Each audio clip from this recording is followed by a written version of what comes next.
Subarus and I have an interesting relationship.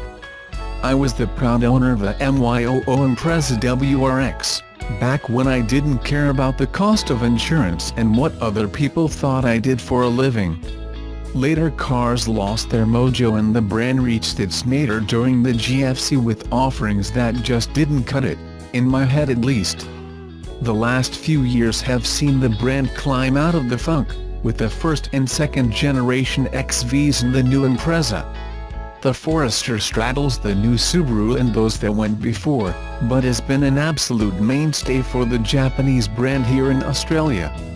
I drove the Forester TS last year and wasn't entirely convinced, so it was with mild trepidation I was assigned the Forester 2.5i-S. I needn't have been. My biggest criticism of the turbocharged TS, and XT before it, was that the CVT auto wasn't suited to the engine, flaring and lassoing about while making a racket. In this lower-powered, more relaxed 2.5-liter Boxer 4, it's much more at home, with just 235 Nm to manage along with a modest 126 kilowatts.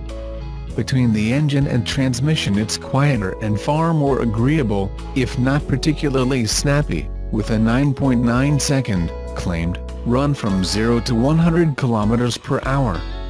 The 2.5i-S is the second step up in the range, which starts with the 2.0i at $30,240 for the manual and rising to $39,740 for the CVT-only S, via a couple of diesels and the 2.5i-L. The S adds a few niceties we'll cover over the next 6 months to Christmas, but we are absolutely in love with the fast-acting heated seats that will be further tested on an upcoming trip to Thredbo.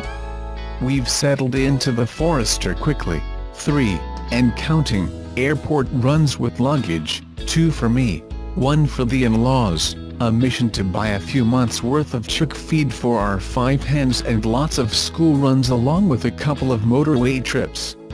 There's plenty more where that lot came from. A winning recipe for adventure, with tasty new ingredients. When it debuted in 2013 as the XV Crosstrek, it was questionable whether an all-new Subaru that was essentially a lifted and ruggedized Impreza hatchback would strike a chord with buyers. The answer didn't take long. Just 3 years later, it was Subaru's third best-selling model behind the Outback and Forester. Leave it to Subaru to not only make a hatchback desirable to SUV-crazed consumers, but to do it so successfully that rivals soon sprouted. Of course, part of the appeal of the Crosstrek, it dropped the XV in its name a couple of years ago, is that it can be considered a crossover in the truest sense, an automotive melding of hatchback utility, SUV-like ground clearance and all-wheel drive, and sedan-like road manners. Now comes the 2018 Crosstrek, an all-new version that ushers in the model's second generation. Much of the formula remains the same, and given the initial model's success it's difficult to argue with that logic. The rugged 5-door hatchback design is fresher yet familiar, with a slight growth in size that translates to more interior room. Look closer, though, and you'll see this has truly been revamped.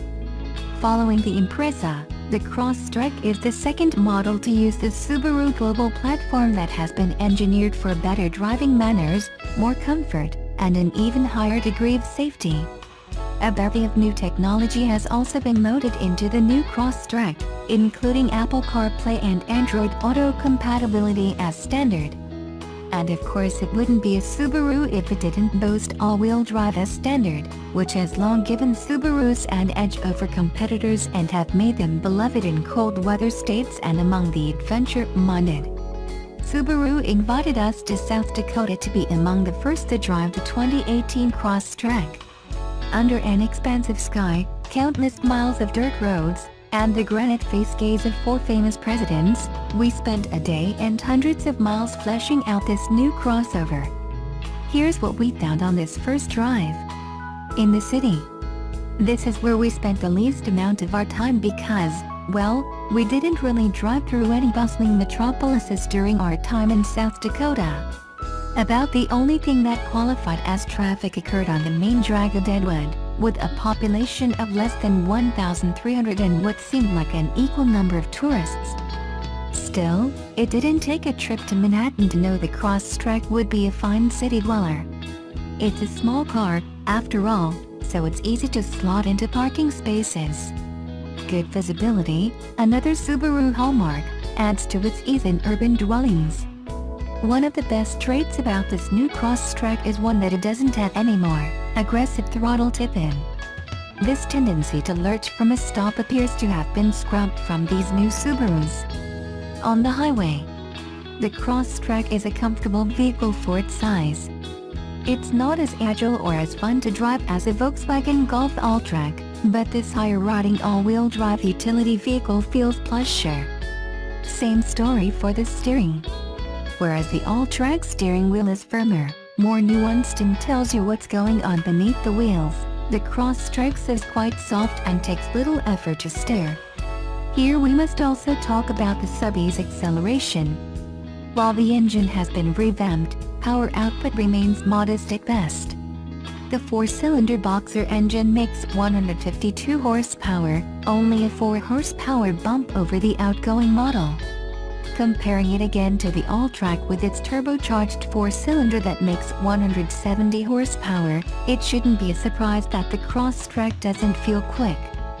Side note 1, here's where the enthusiast in us must ask, wouldn't it be great to have a turbocharged Crosstrek?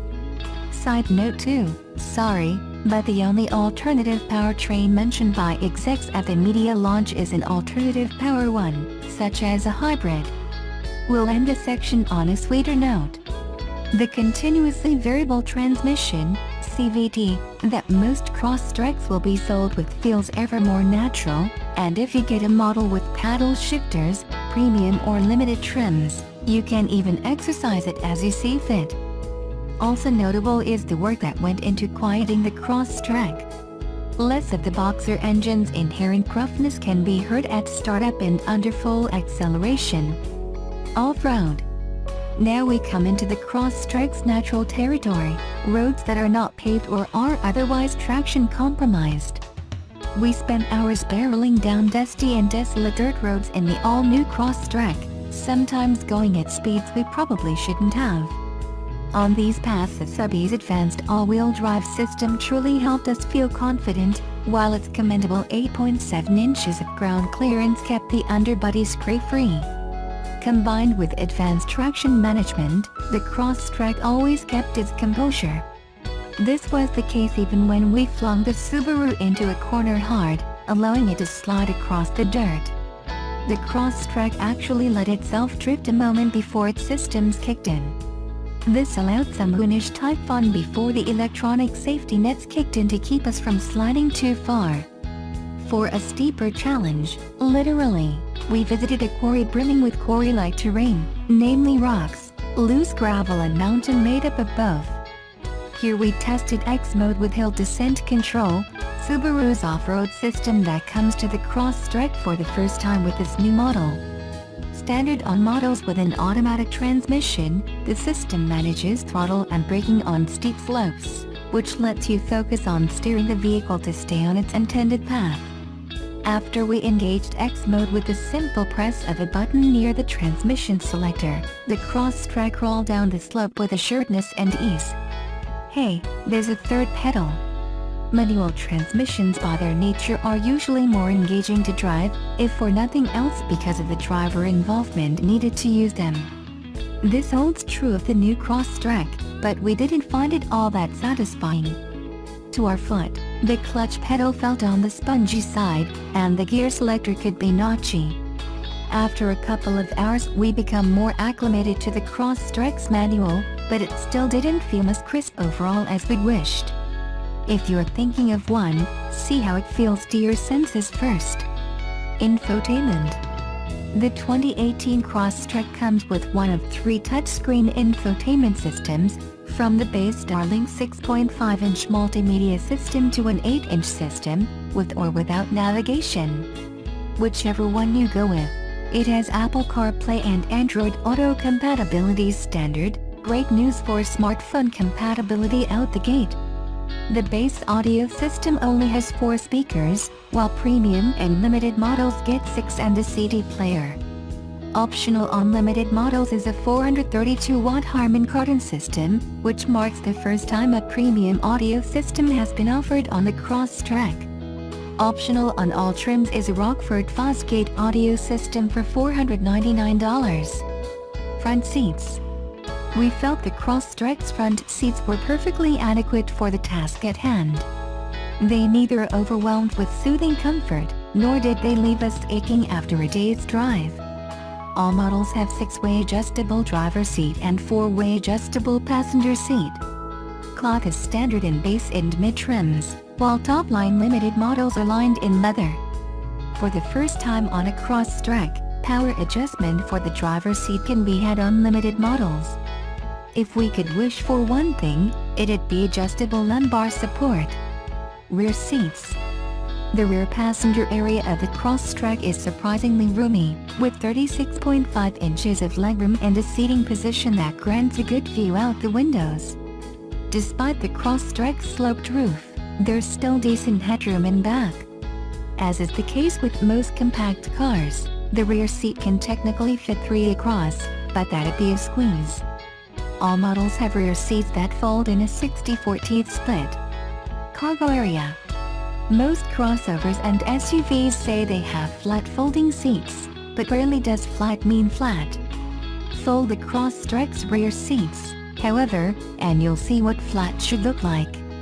With seats folded, you can cram up to 55.3 cubic feet of gear into the cargo space, while even with the rear seats up you get 20.8 cubic feet. This is why hatchbacks are so practical. Additionally, roof rails are standard, so strap on that bike or kayak. If you need to haul more gear still, the Crosstrek is rated to tow, unlike some subcompact crossover rivals. Granted, at 1,500 pounds you won't be pulling a house, but at least you can pull something. Fuel economy. Subarus are surprisingly fuel efficient, something which is especially laudable given that most are all-wheel drive. The latest Crosstrek continues to put up impressive numbers, with CVT automatic models earning a 29 mpg combined and manual transmission models rated at 25. We should note that in our time with the manual model, the car showed figures markedly higher, in the mid-30 range. As they say, your mileage may vary. Rivals. If you consider the Crosstrek a subcompact SUV, it has a bevy of rivals ranging from the Mazda CX-3 and Nissan Juke to the Chevy Track and Fiat 500X. We think its most direct competitor is the slightly larger Volkswagen Golf Alltrack. As with the Crosstrek, the Alltrack is essentially a lifted, ruggedized, all-wheel drive version of an existing 5-door hatchback, in the VW's case the Golf Sportwagon. As we've noted, the VW is more powerful, feels more dynamic and fun to drive, and it also offers a manual transmission or a 6-speed twin-clutch automatic. But it has less ground clearance, a higher starting price, and if history is indicative, will have lower residual value.